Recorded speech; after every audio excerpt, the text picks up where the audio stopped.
Welcome to Breaking the Chain. I'm Jacob. And I'm Cody.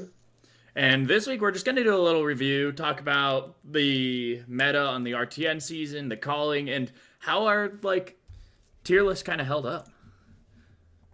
Yeah. And there were some surprising, maybe other people results. We'll get into that later. Yeah.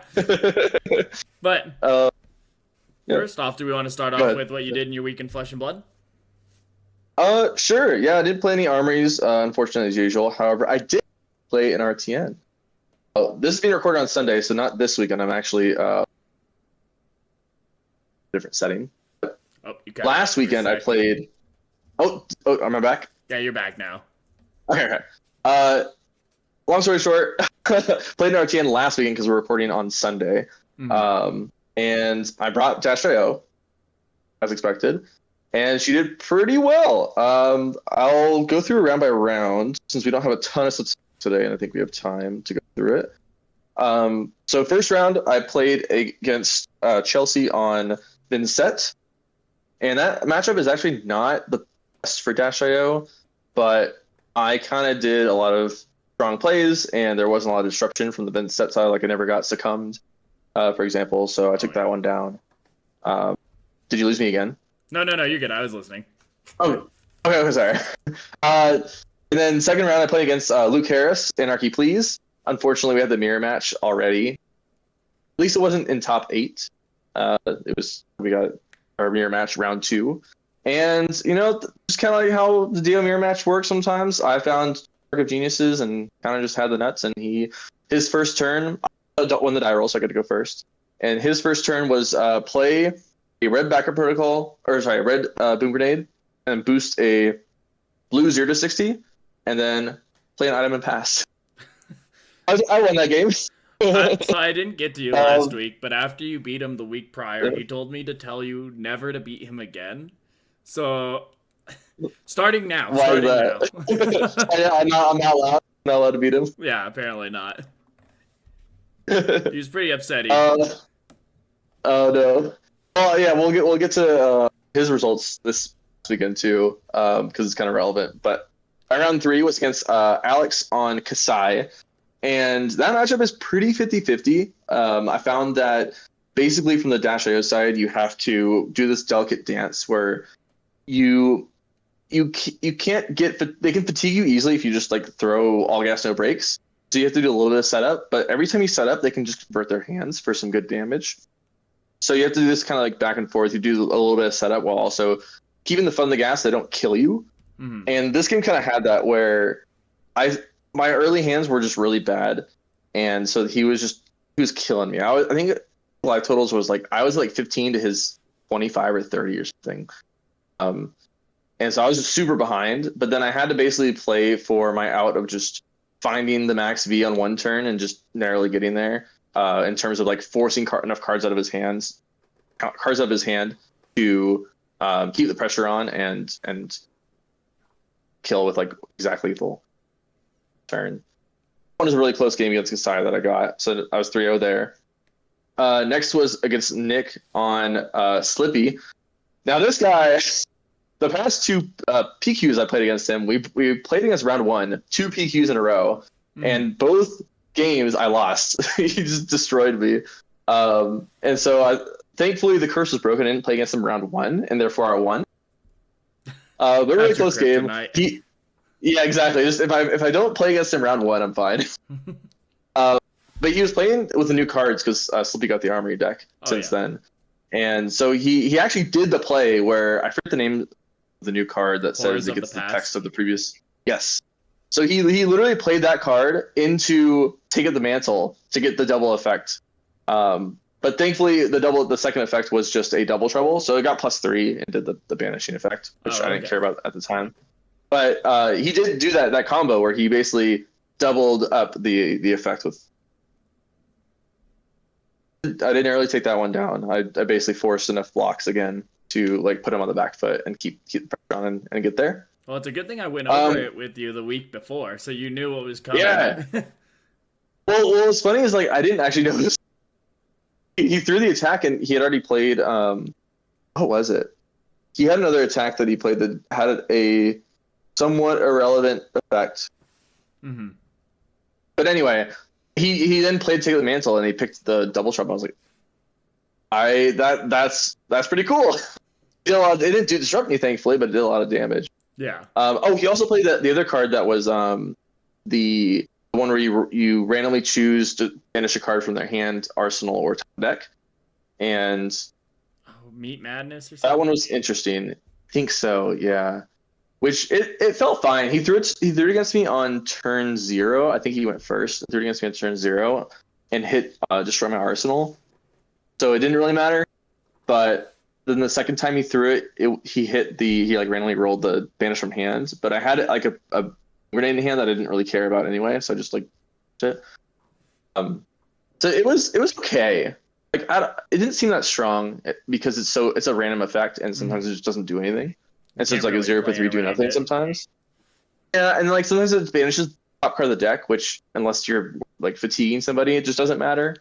So okay. Like overall, like what I'm trying to get at is like the new Slippy cards, they upgraded the deck, but they didn't seem like they significantly upgraded it enough to make it a contender against the current meta. I mean, some of the equipment's really good. Like you see some of the equipment in Mario and Slippy now. Like it's just upgrades from like Black Tech, and the helmet's an upgrade. Yeah, it was interesting because he was running the helmet, the Mark helmet, which is I think Battle Worn 1 if I remember correctly. Yep.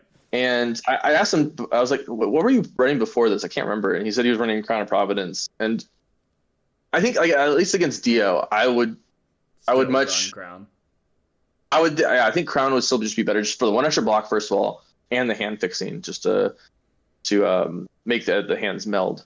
I could see it in like Mario where you're throwing like a Black Widow for 4 on hit banish with the helmet piece, and Mario definitely runs the Arachniform helmet.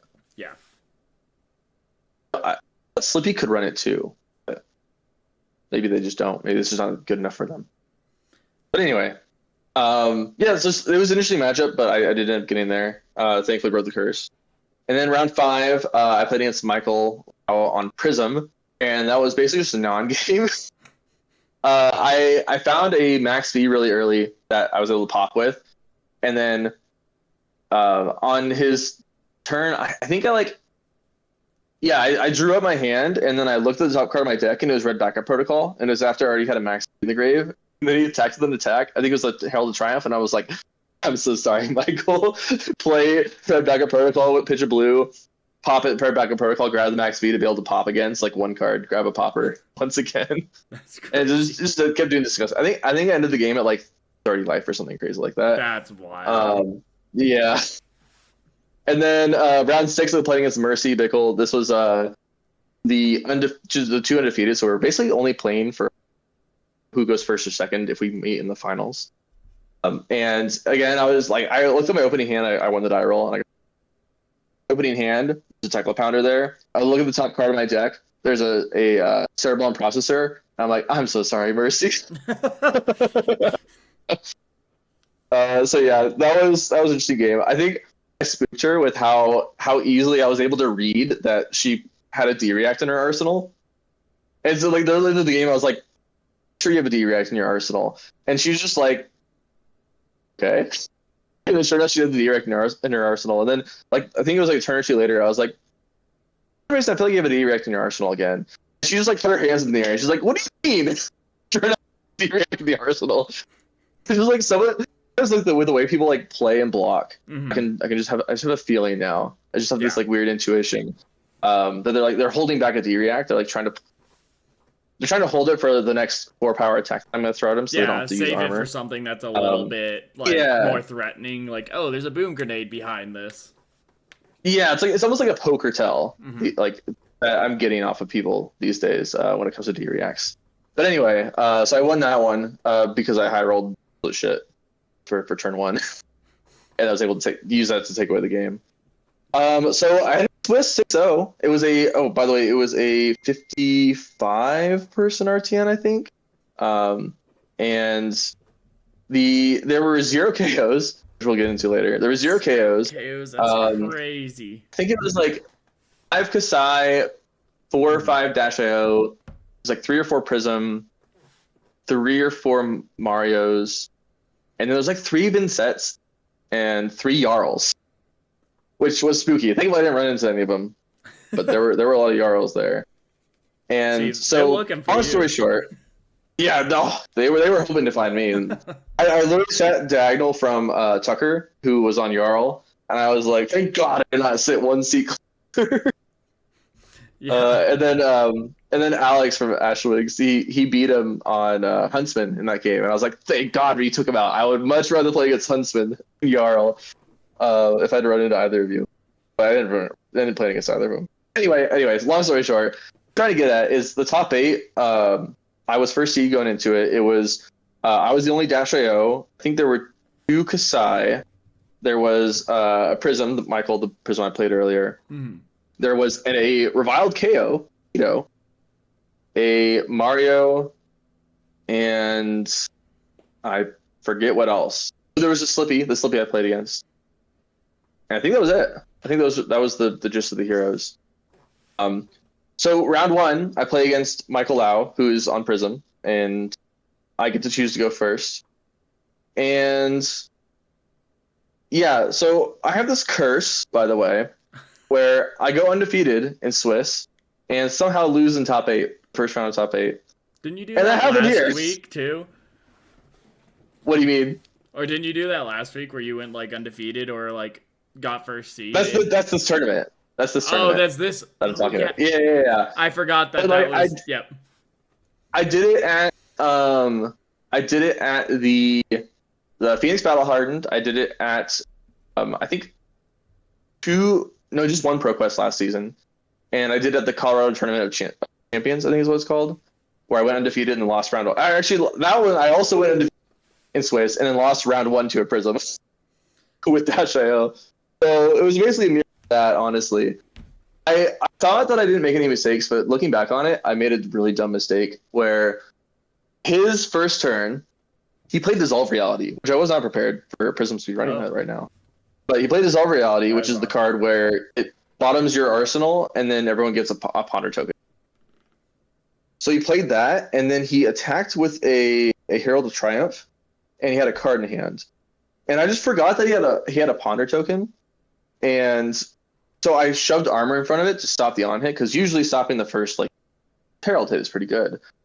And he wraths me, and I'm now realizing that was really dumb, because the way that he played the turn 0, I basically did set up 3 items and then passed, and he played a Figment from hand and passed to filter his hand.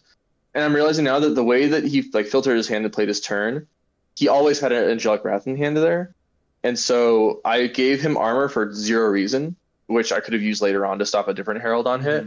And that definitely lost me the game. I did that twice somehow. I just didn't notice that he had a Ponder token. And literally another time later on, I gave him blocking cards, and then he played an Angelic Wrath, and I was like, I'm an idiot. You had a card in hand, and you had a Ponder token. Of course you had the fucking Angelic Wrath. What am I doing? So I did it twice that game, actually. So I thought I got unlucky, and then later on I thought, actually. And so lost top 8, unfortunately. So I didn't get my invite. But this season, there's that point system for RTNs now, where you earn points for your placements, and then the top some number of players, I need to look into it, get a nationals invite based off of points, based on their ranking. So you can actually make a few top 8s and likely get into nationals, even if you didn't get your top 4 invite. So even though I didn't get my invite, getting top 8 will help me work towards getting an invite anyway. Happy with how I played overall. Happy with the result, but it was really unfortunate to go undefeated in Swiss into losing top 8 once again. Yeah, and that was the RTN that Emmy won on. Yes. Marionette. Yep. It was the finals was Marionette versus Reviled KO, actually. And the Reviled KO was Peter, and he had a really cool list. I didn't actually get to play against him, but he was doing really well with it, and was kind of where I thought Reviled KO would sit. And when it comes to RTN season, I think he's actually a pretty solid choice. Pretty pretty consistent, and I think you can pretty easily make a top 4 with that deck, especially with the way that he built it. I was really impressed with that list. I was really impressed with deck getting to finals there, and it was a fun tournament. Yeah, it sounded like it was a lot of fun. I wish I could have gone, but I was working that day. Unfortunate. Right. Whenever you do get to play, you'll pad those Valda stats pie chart. Yeah. I'll hopefully do something good on that. Hopefully there's room in a single RTN around our area. Yeah, right? They've been filling up. I did not expect 55 players at that one. That was insane. Full, so hopefully I can get into one. I'm crossing my fingers. The thing is with RTNs, a lot of people sign up and just don't show up, whether it's they can't make it anymore or they either did well enough, they got their invite the last one, so they don't need to go it anymore, or they just don't feel like it, right? So it would be two where I would definitely, like, if you think you can get on one, go on a wait list. And this is like for everybody, not just you. If you think even if there's one that's full, I would show up to it. Even if you're like 4th on the wait list, you're likely to get in. Yeah, and that's something I was thinking about doing for the next couple RTNs. I just didn't want to drive all the way down to Colorado Springs this weekend to It would be tougher. Then be told that, everyone actually did show up and have to drive all the way back up to Denver. Yep. Speaking of the RTN, which happened yesterday, Mercy Bickle won that one on Kasai, which is cool. And I think there was a Florian that made top 8 there. I can't remember if they made top 4. I think they might have made top 4. I know it's in the event reports, but I cannot change my Discord at the moment to check it out. I can look it up. Yeah, I have my tablet.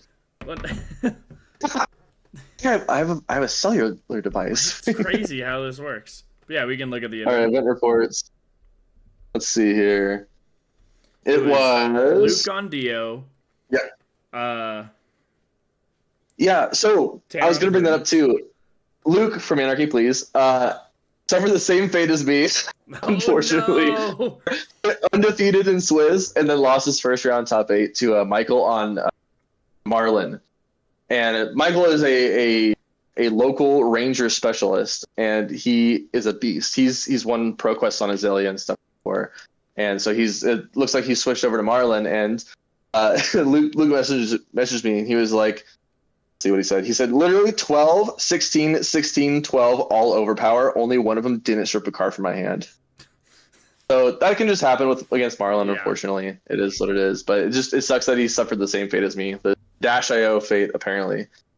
Yeah, so Luke on Dio. There was Michael on Marlin, Tanner on Verdance, Mercy on Kasai, Matthew on Florian, Blake on Kasai, Bill on Acilio, and Ben on Prism. Yep. Yeah, and Ben's a good Prism player too. That was actually the Prism that took me out in the Colorado Tournament of Champions in my first round of top 8. So pretty stacked cast there for top 8, and Mercy ended up taking it down on Kasai. A lot of big local names. Yeah, a lot of big local names. We have a really good season, a really good community. I don't know. I'm looking at this word. Really strong players in Denver, but I can't remember what. Anyway, lost my word. But yeah, we have a really strong player base in Denver. It helps out a lot for the bigger tournaments, like such a strong competitive base. Yeah. But yeah, so that was my week in Flesh and Blood. Did you get to play any Flesh and Blood this week? I went to a armory, played Valda, got absolutely smoked by a Gravy yet again. Again, it was Noah. Oh, no. I can't beat Noah. There's something about Noah that I can't do. He's unbeatable. Oh, no. But then... He's a strong Gravy. He is. I ended up going 2-1, which is good. I mean, I've been really consistent on Valda on either going 3-0 or 2-1 recently, which has been really nice and really impressive. I think the last, before this one, I went 3-0, 3 armories in a row. So, I'm feeling pretty good with this Valda deck. I'm feeling like I'm consistent. I'm anxious to take it to an RTN just because I'm going to be filtered up to more Verdances, and there's heroes that I don't necessarily want to see as much, but I have play around it a little bit, but it should be interesting. I'm excited. I'm hoping I can play it in RTN, but... Ironland had 2 Verdants. Let me see how many Verdants we had. Oh, we had 5. That's right. We had 5 Verdants at the Englewood RTN that I was at.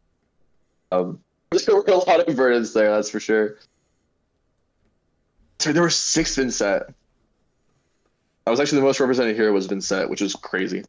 Anyway, that's insane. I saw that. I was I like, did what? not expect that. So many Vincents. Yeah, cool. So yeah, I mean, I still we're gonna get to it later, but I still think that our Volta placement was. I think it might have been a little higher than it probably should have been, but I think. Yeah. Do we want to Yeah. do the how we predicted the meta last after we talk about RTN results and the Sure. Let's see. yeah, switch it around. Yeah, a that's a good idea. That's a good idea. So Yeah. jumping So we through yeah, our list a little bit, we're gonna go on to RTN results. So this is overall the RTN results, and surprise, surprise, top deck for the 3rd season in a row. Gravy Bones. Well, I guess Syndra's top deck last time, but Gravy's a meta contender. Season, yeah. Gravy's a meta contender again, top deck. He won 13 total RTNs, which is 17%, which I think is actually the smallest amount that we've seen from the top deck in a very long time. Yeah, this pie chart is actually pretty diverse. Yeah. Overall. I mean, there's not a lot of others like there normally are, but there's a lot more diversity among the top 10 decks. Yeah, exactly. There's just so many. There's a large portion of the pie that's just 3 wins, 3 wins, 3 wins, 3 wins, 2 wins. Right? There's just a ton of viable heroes in this pie chart for the Pro National Week 1, which is pretty cool. I kept hearing when I was at the RTN that everyone was saying this is one of their favorite metas so far. They think it's really good, and I have to agree with them. There's just so many viable decks. You can play a lot of different archetypes that you want to play. It's kind of evolving to. We'll get to that when it comes to the calling Akihabara. Is that it's been a bit of a shifting meta as well. Mm-hmm. So it's stayed interesting as well, even despite having a bit of a stale handful of heroes still at the top. Yeah, but they play different. Yeah. Play differently. Yeah. They aren't as strong as attacking the meta as they were, which I think opens up more room for more heroes. Right. But yeah. After Gravy, we had Arachne Marionette, we had then Kasai, Verdant, Dash.io, Florian, Arachne, Fang, Jarl, KO, Acilio, and then so on. It gets into a lot of singular ones after that. But Syndra is all the way down there. So yeah. No more Syndra near the top of the pie chart. 2 wins. I mean, the Prism was the last 3-win hero. Then you got Syndra, Rhinar, and Victor at 2 wins, and then a bunch of 1 wins. Obviously, my girl Valda had to win 1 RTN. Whoever won that RTN, you're my hero. Oh yeah, she did. There's also Pleiades that won RTN. Although I've heard that it was a cringe fatigue Pleiades list. But it's fine. It's chill. So, you have to do something to get Pleiades to get points, and Betsy to day 2. Yeah. But it looks pretty healthy for the meta. I agree. It's a pretty healthy meta. A lot of options you can take to your local RTN. If you are curious what are viable options to take to your RTN, the video before this one was a tier list, which we'll get into later, how accurate it was. Yeah. Other than that, I think we're ready to actually jump over to the calling Akihabara. Yep. Akihabara. We're gonna butcher that so much this call. Yeah. We'll just say different each time. So this calling happened actually just this weekend that we're recording this, because we're recording on Sunday this time instead of Friday. So just finished and technically this morning. So yeah. Where is Akihabara, by the way? It's in Japan. Japan, okay. Yeah. And we have a lot of the stats on it. So we have the metagame, first of all. There were 282 players. The number 1 brought hero was Verdance, 25 players. Actually very shocking. Then Syndra. Right. No, so the top 3 is shocking to me. Verdance at 25, Syndra at 24, and Gravy Bones at 24. The past 3 dominant heroes were the most brought to the tournament. Yeah. We'll get into later how they did, but it was still interesting that they were the most brought. Mm-hmm. Uh, And I could see it being then something. They're still pretty strong. Like, I think Syndra isn't as yes, bad as we make it sound to be. Like, she's still a meta viable hero. She just isn't dominant anymore. She's something that you have to right, find ways to tackle the meta, unlike running the meta. It's a completely different position to be in. exactly. She lost a little bit of power, but it doesn't make her weak by any means. Mm. She's also lost a bit of consistency, which I think is the bigger issue. Yeah, same here. But yeah, after those three, we have 23 Arachnes, 22 KOs, 20 Acilios, 19 Florians, 18 Dash IOs, 17 Kazais, 14 Prisms, and then it drops off. But a One pretty like Valda that was and all one Betsy. four. Yeah, yeah. You can't forget to name the Guardians. My bad. My bad. Well, two relevant Guardians. We'll Yeah. talk about the results later. But yeah, so like that first column of heroes is 14 to 25 players. Like it's a healthy spread. There Yeah. was no real dominance of one hero over another. Like there was 25 Verdants and there was 14 Prism. Like that's an 11 player difference between was it 8 heroes, 10 heroes, something like that. 9 Mm-hmm. heroes I think it is. And it's something like Um, I feel like in past metas, like the top deck is at least 15% of the meta, if not closer to 20. I right. Like what is this percentage? 25 into 282. It's less than 10%, yeah, right? So yeah, here, let me get pretty back. diverse meta right now. Yeah, it's about 8 or 9% of the meta was the top brought deck, which is actually crazy considering like Yeah. past metas. I think that's super duper cool.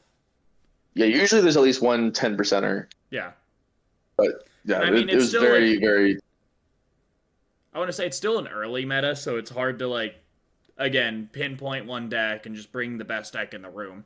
But it still feels like something where okay, everyone agrees on something different on this meta, or everyone has a different deck that they want to bring. So right. it is definitely really like cool to see just so much diversity within the game. Yeah. Yeah, that's my favorite meta is when it's super diverse like this. You have a lot of Mm-hmm. options that you can play. Someone asks, what should I be playing this meta? Well, there's so many options. Pick what you want, right? Yeah, It's and just it's just that's the most fun you can have because when you get to pick your play style and be competitive honestly, it's doing so. it's starting to feel like a specialist meta again. Like it feels very like, oh, this is what you are good at. Like you can succeed with that deck. Like you can pull Yep. out like Arachne Huntsman and be super successful. You could be on Mm. KO Underhanded Cheat. You could be on Jarl. You could be on Betsy. Well, like you can take a deck that you are specialized in, and I think you have a very fair chance. There's only a few decks that I think are really, really hurting at the moment. Yeah, there's a handful of decks that are not good. But yeah, you can take a lot of decks Mm-hmm. to a win at your local event, which is nice.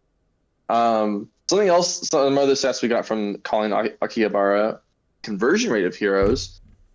The way this is ordered is like there must be some term for it that I don't know, It's where it's just basically like the the most number amount of represented. heroes because like Florian entered at 7, Gravy Oh, entered you're at right. You're 7, right.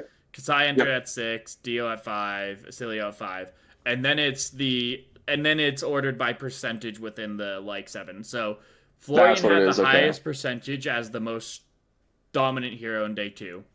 And then Gravio Yep. was tied for most dominant hero in day 2 with 29%. So it's something where like Yep. you can point out a few heroes, like that have at least 3 or more, and you see that like you see Kasai and Florian in the 30% of day 2 conversion, which in those Yep. like more common decks is crazy amount of conversion rate. Gravy Bones is still at 29, which is close to 30%. You have Acilio at 25, you have Dio at 26, and then in the 20% you have Mario and you have Syndra. Like you have a lot of really like strong decks showing up in these like 20%ers.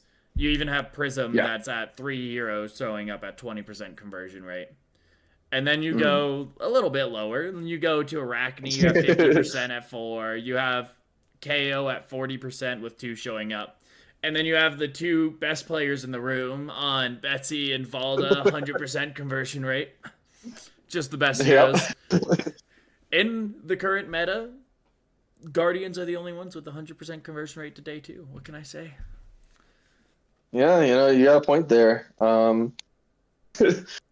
think the most notable conversion rates to point out are Florian at 37%, the Kasai at 35%, Mm-hmm. the Rival KO is at 40%, and where was I it? mean, Slippy's at 50%. it is still smaller for Slippy and Reviled KO. Like you had Yeah, 6, or Reviled KO had 5 heroes show up to a right, 282, and only 2 of them made it to day 2. That's not right. 40%. But still, like day two in with Is it? those heroes is pretty good at this Oh, it type is. of a thing. Cool. And I think the biggest other one to point out is that Verdance had only a 12% conversion rate to do, Yeah, that's being the most brought hero. that is a really bad Pretty conversion crazy. rate. The only hero that is Yeah, like close to that is Dorinthia, which yeah, is unfortunate. But yeah. It's unfortunate that that's in the same bracket as each yeah, other. Um, but yeah, and then we had the top eight. We had a Dio, an Acilio, three Marios, two Syndras, and a Florian made top eight. And the winner, spoiler alert, is Ryosuke Ase on Florian. Florian down the calling in Akihabara. mm. Interesting. Interesting. It's almost as Thank if you. we said Florian could be good. I'll get to that in a second Yeah. here. But yeah, congrats to Ryosuke. Yeah. Um, I unfortunately have not had the chance to watch any of the games, but I heard there are some pretty decent games on there to watch. Yeah. I mean, congrats to Games everyone that missing out. made it to top 8. And it was Yeah. cool because they did stream one of the Betsy games, because Betsy was fighting for top 8 at one point. It was like second to last game when they lost their top 8 contention. But it was like, Mm. it was like we were talking a little before the podcast, but it's a heavy fatigue Betsy. It's like probably the only way to tackle it, but it's running Yeah. all the defense reactions that block for 0 for 4. It has yellow sync belows. It has Oasis Respite. It has the shield, or Rampart as the shield. It has, I think, Good Time Chapeau because it blocks 3. And Guardians Mm. don't have other block 3 helmets. And Yeah. her spec that wagers, one hero discards, one hero draws. That's a, like, if the opponent doesn't attack you, it's a pretty good fatigue thing because it forces the opponent to block more cards or lose a card either way. So it was cool to see the run of Betsy go so far and Betsy do so well. Mm-hmm. Something I just want to bring up. Yeah, I mean, obviously I'm a Guardian player. I have the like Guardian flavor on every podcast, but yeah, we'll just see. Maybe you can try that deck out at your next armory and make everybody hate themselves. I was gonna say they would. I feel like people would hate me to bring that to an armory. But it's fine. It's fine. Once Betsy gets her log in Compendium of Wraith, Oh yeah, it'll be it's coming. fine. She'll have an actual playable, well, not fatigue play style that'll work. Yeah. Yeah, So because it's fine. we know But the log's coming. LSS, They just haven't showed us. yeah, it was intended to be in the expansion pack of Super Slam, but Yeah. unfortunately, it just didn't make it in time, so it got pushed to Compendium of Wraith. Yeah, exactly. It's fine. That's why Cody doesn't have to quit the game, you know. Exactly. Because it's delayed. It's not that it didn't come out. It's delayed. Yeah. They actually like emailed us from the background, like, Cody, don't quit the game. Yeah, they did. You're pretty good. The log's coming. We just had to delay it a little bit. Don't worry. Don't worry, it's coming. Yeah. But Yeah. Before we get into a review of our tier list based on these, I want to go over some of the spoilers that we got in the past couple days. First, we got a reprint of E-Strike, with a really cool alt art, which I guess everybody knew about. It was like an open secret when they posted this alt art within I guess it was some promotional video they had this art in, and everyone just knew. yeah, well, it was when they reprinted. spoiled Compendium of Wraith. They're like, oh, the next set, Compendium of Wraith, and then they have the like E-Strike art as the first picture as Compendium of Wraith opens up. So everyone knew the E-Strike was coming out. So I saw that spoiler, and I'm like, oh, that's not a spoiler. Like, we knew this was coming. Yeah. Right. But yeah, pretty cool that they're reprinting that one. And we also just today got the spoiler for another legendary Command and Conquer. However, this one's art is insane. The art is so cool. It's so cool. It's like cool. it's like space themed or something. I don't even know how to describe it. It's like If you But don't know what it like, so I've actually talked about this art like 5 podcasts ago when they spoiled Compendium of Wraith, because it's like the oh second yeah, art that shows up on Compendium of Wraith, like, or maybe not the second, mm-hmm. but it's in there. But there's there's so much I want to say about it, because one, I think it has some lore implications, but or two, I think it has lore implications. But going back to one, it looks like the monastery demon type creatures flying towards Solana as it's being eclipsed, which has Oh, has a lot of a lot of stuff showing. So one lore implication to that. I If see. this is talking about, if next set is the War of the Monarch Part 3, or Here, even I'll if show it that's for the set camera. 20. Oh yeah. But if it it's implying that the Demonastery is conquering Solana, commanding and conquering Solana. Oh, So it's almost as if it could be a little spoiler that the Demonastery wins the war, which is interesting. really interesting, because that's a crazy art to put on Command and Conquer. For maybe lore implications, I don't know. I could be wearing a tinfoil hat right now. And even if they don't win through actual conquering, they could win through like theory, which a lot of win through like theory and more like intellectual battle, where like the Solana's not actually good, they're secretly evil, which I think a lot of people think Solana's secretly evil. So it could be something like, because what I think might happen in Monarch 3 is, oh, Prism summons Soul and actually brings Soul down to wherever they are to Wraith.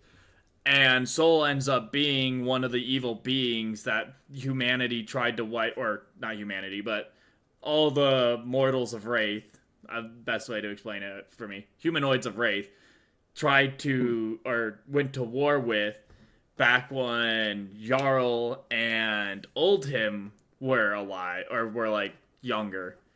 Super crazy lore implications, but anyways, the idea could be that she summons Soul, and then Soul ends up being bad, and the Demonastery shows, hey, look it, they're actually bad people, don't follow them. Or they could actually just conquer Solana. But anyways, my little rabbit hole of that's crazy that's the art.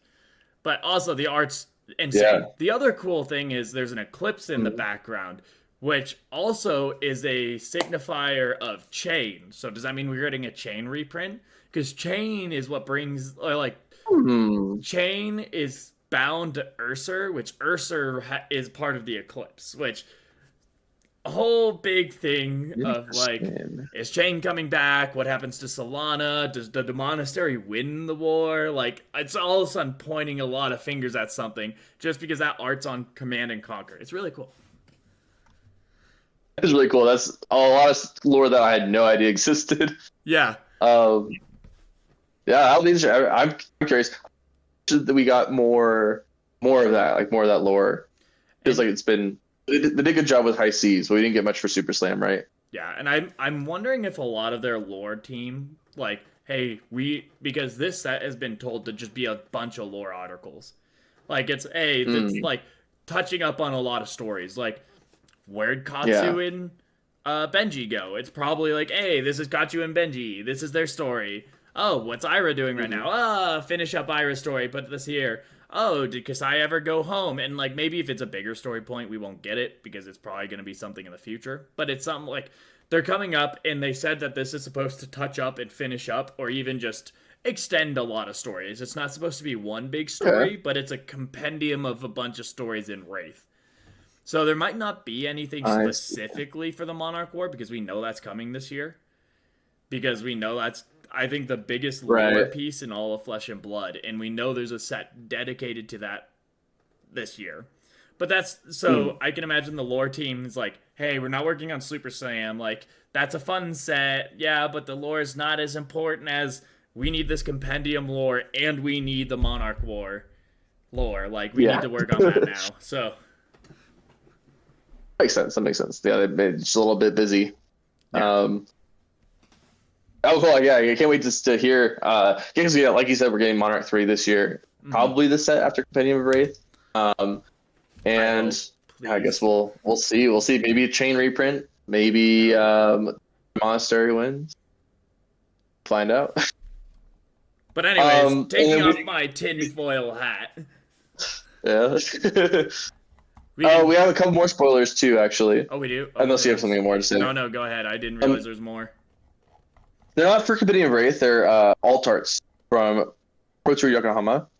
The promos, which are an alt art scarf, EA scarf for a scar, which looks amazing, and an alt art Gravy Bone, which I'd never expected them to do alt art heroes like that.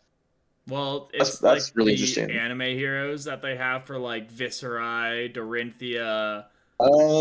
That's right. I did that. Yeah. Enigma has it. Like, they're bringing it back because they're going back to Japan. But it's cool. Like, people love Gravy Bones. Gravy Bones is a cool hero. Some people really hate Gravy Bones. Some people really hated Enigma when they gave her that anime art. Side note, we actually just got a tweet from James White, which says, more people playing, more fab than ever. A few 2024 to 2025 highlights. The global unique players is plus 19%. Participation is up 27%. US uniques is plus 17%, and participation is 26%. France's unique is 23%, and participation is 36%. 6 years of consecutive global growth is yet to come. Pretty cool. Game's growing. And I mean, game continues to grow. We definitely feel it. At least I've been feeling here in Colorado, and every event for the next month is filled up already for RTNs. Yeah. We hardly ever get RTNs to fill up like that. Yeah. Say. And I mean, how big was the RTN that was yesterday? Because it was 55 for the first RTN. Iron Line was and then it 41. Was 41 players, yeah. Which is still a lot of players for RTN. Still a lot. Considering, I think last year's RTN, like 41, would have been one of the bigger ones. Yeah. It was. That would have been like the max of the last year's RTN. I think maybe there was a couple that were high 40s, but like considering that's. I mean, we've only had 2 RTNs, but we had one that was 55 and the lower one's 41. There is a lot of players showing up to these events, and it's really cool. And I think there's a lot of really good things going on right now. Yep. Game's growing, game's good. They're killing it. Great to be a Flesh and Blood player. That's for sure. And I'm also like, although the spoilers were reprints, and I want to actually see like cards from the set, I'm so happy we're getting these reprints. Like I can't tell you how happy I am to see like all those generic reprints, because I think all of them except for Stonewall Gauntlet, I would have said a month ago we needed reprinted.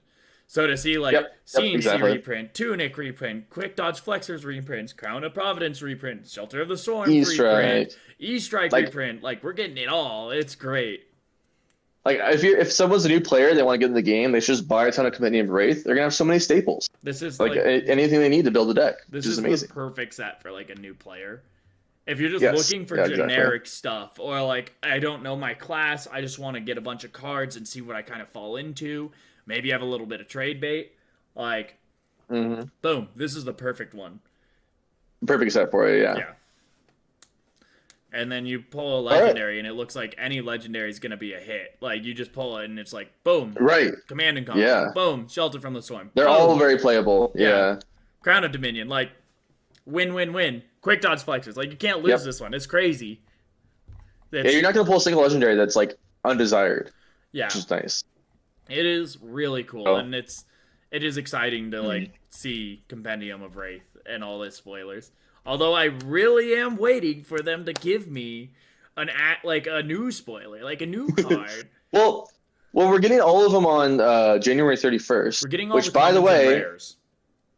Well, that's right. Get on the common rares. That's most of the set, right? Because it's supposed to be. It's gonna be like mostly 300 cards spoiled. Yeah. That which, by the way, for all the listeners out there, we are planning a live stream for that day. It's going to be our 52nd episode, our year episode.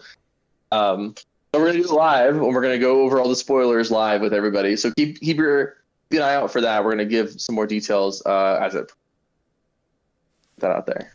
Yeah, it's definitely it. I'm excited. I did get that day off, so I am ready. Nice, perfect. Actually, what's funny? I was thinking today. I was like, is that, or do we have an RTN that day? We might. I meant to look it up.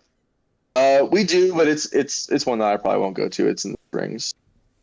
We have more important things. It's recording. We have more important things to do. 50-second episode of our podcast. Exactly. Yeah, unless you have anything else to talk about, we can go over our predictions on the meta from our tier list last week. No, I'm ready to go into our predictions. I am much happier with this tier list than our last one. I'll tell you what. Oh my god.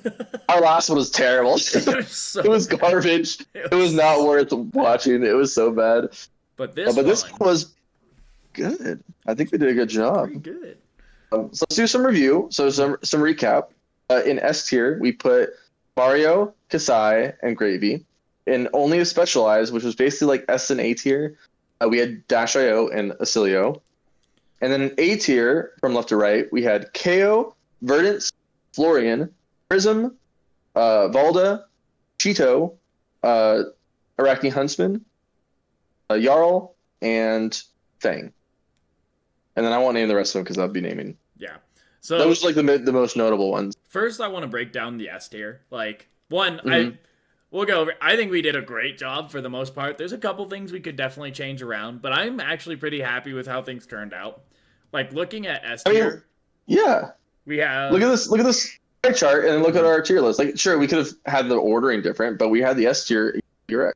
Yeah, and like Mario, Kasai, and Gravy. In the pie chart, those are the top 3 decks. And we had Gravy as last, but Gravy is first on like the RTN pie chart.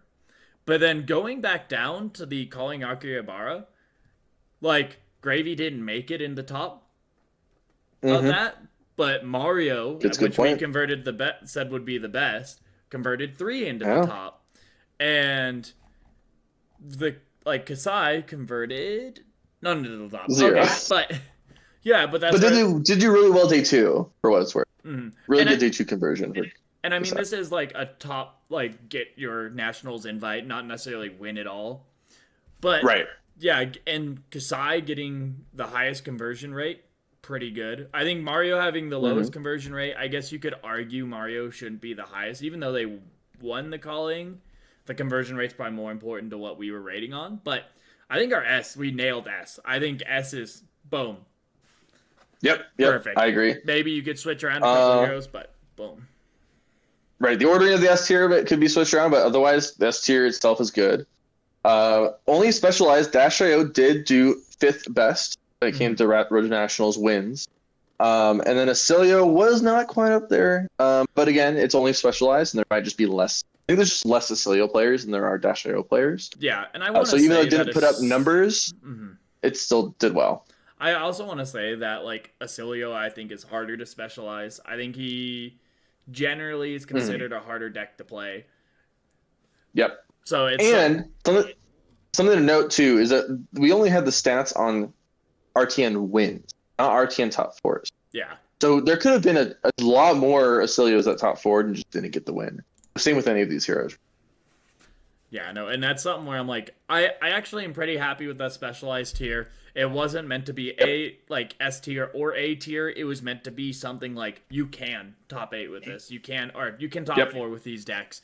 And I think to show that Dash.io was like 5th best deck and Acilio was definitely up there, although I think the amount of people that play him is very little. I think that was, I personally think that was a very good call. Like, I think putting in the specialized tier was very good. Yeah. I think once we go into A tier, that's when things get a little bit shakier. Yeah, a little bit. We bit. kind of, again, maybe overvalued KO. OG KO. Because he is at top of A tier, and he definitely does not belong there. Yeah. I wouldn't say he doesn't belong in A tier. I feel like he's probably closer to bottom of A tier, though. I mean, I think he's still A tier, just bottom A tier. He's a very solid deck. There's probably a lot of people that got top 4 with him and just didn't win. But he didn't convert very well at the Colleen Akihabara. Yeah, that He was converted 18%. probably the rougher side of what I saw on the meta for KO. Yeah. 4 made it to day Yeah. 2 out of 22. So, Yep. So did not belong at the top of A tier, but does belong in A tier regardless. yeah. Yeah, I still think he's definitely an A tier deck. And then if say we move KO down, then you have Verdance, Florian, and exactly where Verdance belongs, top of A tier. She was the 4th most winning deck for RTN season.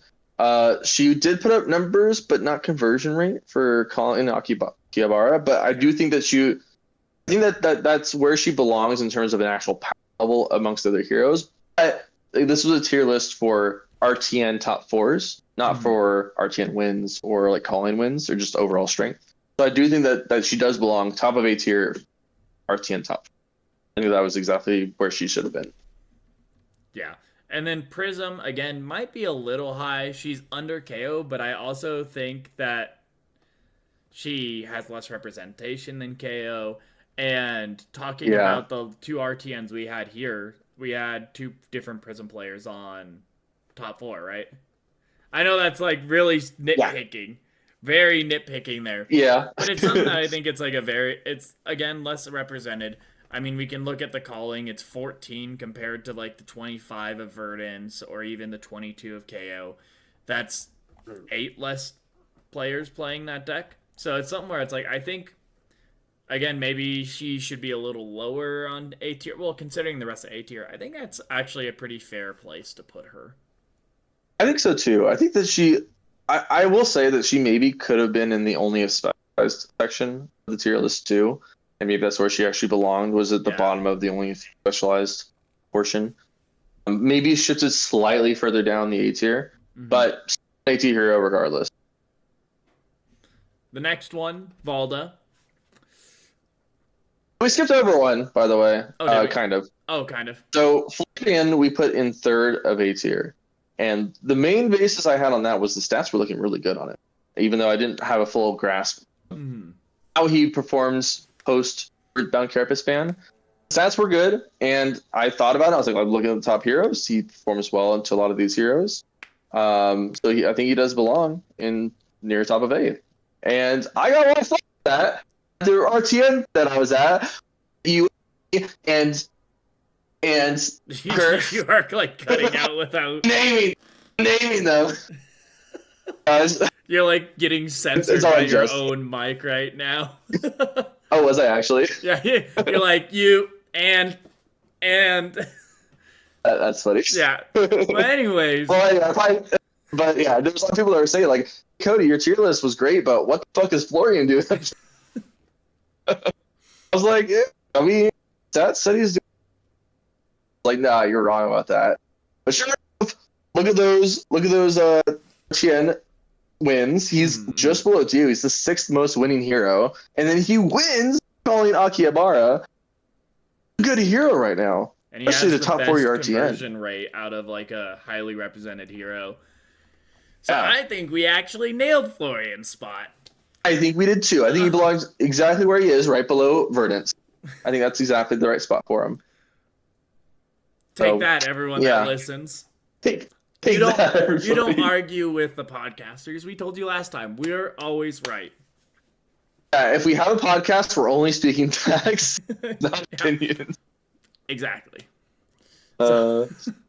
Speaking of facts and not opinions, this Balda spot. So opinions may have found their way in here. No.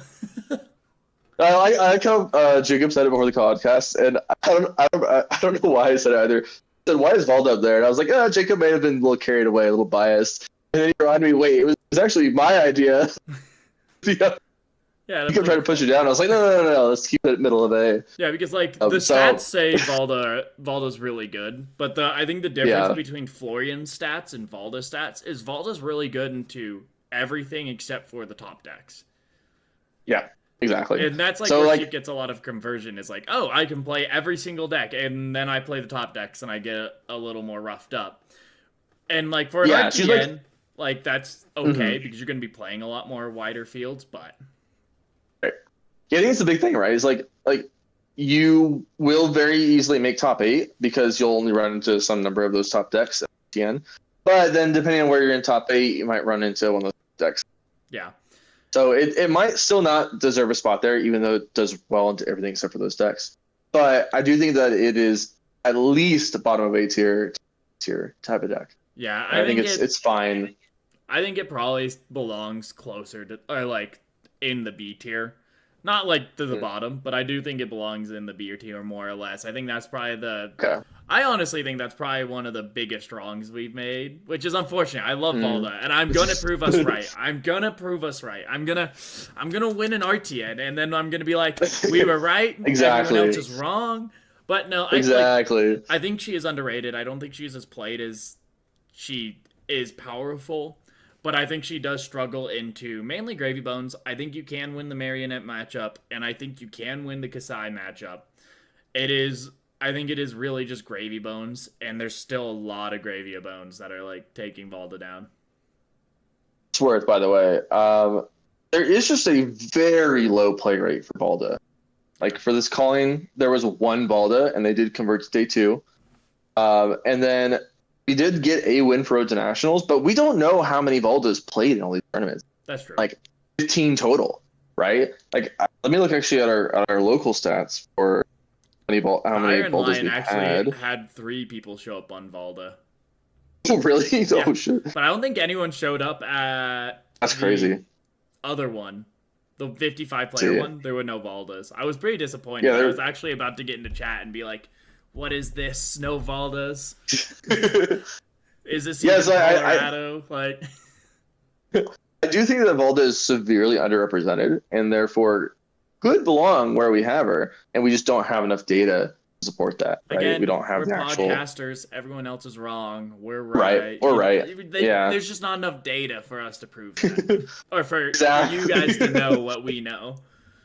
Am I out of touch? No, it's the data that's wrong. But yeah, in all honesty, I think she's probably like a closer to. Personally, I still think top of B, but yeah, bottom A, top B. Yeah, we'll see. Maybe it'll shake up more. She'll show up more later on. Yeah. Somehow they keep banning Gravy and making Valda's matchup into Gravy worse. It's like the only hero that they're like, we banned a card from Gravy, and Valda's like, no, how could you? Now they're more fatigued resistant. Not even fatigue, but like the idea of like what they banned out of Gravy is all the like draw and gold generation, which Valda wants Gravy to have. I see. Golden Tipple, right? I actually thought Valda was really good in a Gravy when Golden Tipple was out because it's like, oh, keep drawing. Oh, I can tear asunder this for free because you drew 6 cards. Cool. Oh, you paid in all your gold. Yeah. I'll block 9, throw 10. That's a pretty good value turn. Oh, I have. Yeah. So. And then they keep banning all the gold generation, and Valda's like, oh no, how am I supposed to play into this deck now? They don't draw cards. Yeah. So it's really funny because everyone's like, sense. It's really funny because all the other heroes are like, they're hitting Gravy, this is great, we can start playing the game now. And Valda's like, they're hitting Gravy, this is terrible, they're taking all his power cards. How are we supposed to play now? It's right.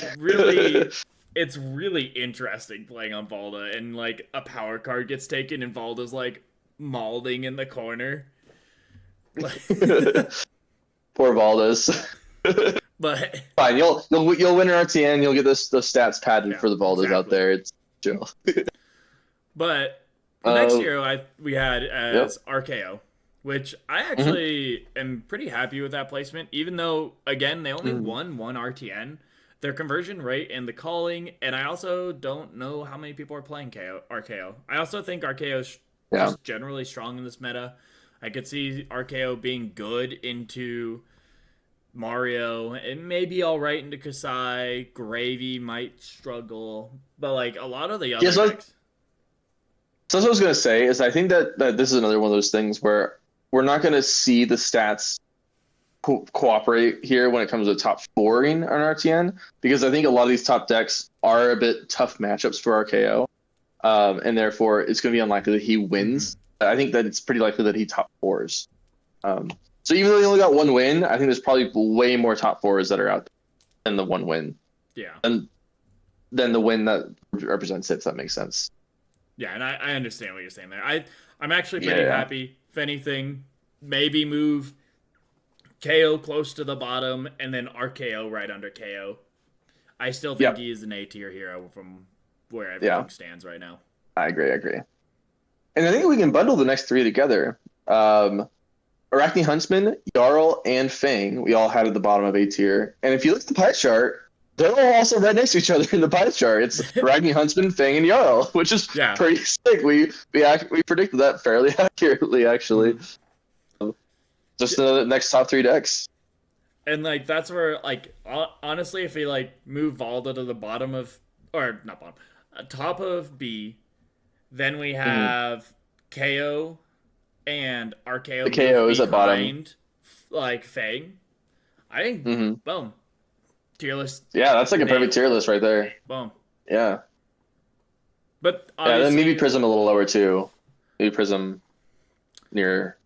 Maybe it's still at the middle. Maybe it's fine. I was gonna say it could still be like in the middle. It could move into specialized, but I think I'm pretty happy with that. Where that is. Right, it's fine where it is. That's for sure. And then there's like nobody else that needs to move up, right? Like we had one Ira win, I guess. So maybe not a don't play because there was a win with Ira. Riptide got a win, which is kind of surprising. I mean, Riptide's really good into Mario. Like that's the one thing is like Mario does something and Riptide's like, I'm gonna deal 3 damage to you and block everything you did and give you a frailty and give you inertia and give you a blood rot. Sense. You play the game, I get to do anything I want. Because you're like an anti-meta tool. Yeah. Type deck. The only problem is Riptide looks at Gravy Bones and cries. Yeah, you just auto lose a Gravy. You're probably fine into Kasai, yeah. I mean, you're good in the Dio. You're okay in a Dio. It really depends on the deck and everything. Acilio. You probably just lose to Verdance. You probably just lose to Cilio. Yeah, anything that deals Arcane is just not a loss. Like you probably get dumpstered by Florian. Any of the fatigue decks you probably get dumpstered by. Yeah, you're not good into Guardian, but Guardian's not good right now, so. Yeah, Guardian's not good right now. So. Yeah, it's a choice. You can bring it. You can clearly win an RTN. Someone did. Yeah. I wouldn't recommend it. But maybe it's like bottom of B tier or bottom of bottom B tier. If you specialize, you can win on anything, honestly. That's true. Except maybe about the game. Nut, but he's the winner of my heart. Yeah. yeah. Poor Tough Nut. He's such a cool hero to be and don't play. I gotta give him that. Yeah, he's always top of don't play. If he's not, He's always top of don't play. If he's not top of don't play, then does it even matter? Something's wrong. Yeah. If he's not top of don't play, then he's in the playable tier. So that's really what I have to say. There we go. I like that. See, I'm waiting for the meta where like Guardian is best deck, and then we can actually be like, so Guardian's best an option. deck. Let's talk about. Oh, or that, yeah.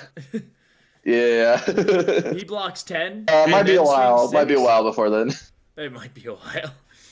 Might be a while. Yeah, it might be a while, but yeah. Other than that, I think that's pretty good. Yeah, I think we did a good job. I think we had a couple things that could shift around, like we mentioned. Otherwise, I think we did a really good job on that tier list. I think it's a solid one for this meta. I don't think anything's super egregious. It's not like we put the best deck in meta in B tier. Like, no. Yeah. I don't know about that. Yeah. I wouldn't know about that either. But. Yeah. But yeah, anything else to tell the audience before end off this episode? No, I think we're all good to wrap it up. Yeah, so my question for you is, how did your RTN go if you played in one these past 2 weekends? If so, let us know in the comments below, whether on YouTube or Spotify. And give us a like and subscribe. That helps us out a lot. And with that, I'm Cody. And I'm Jacob. Thanks for watching and listening.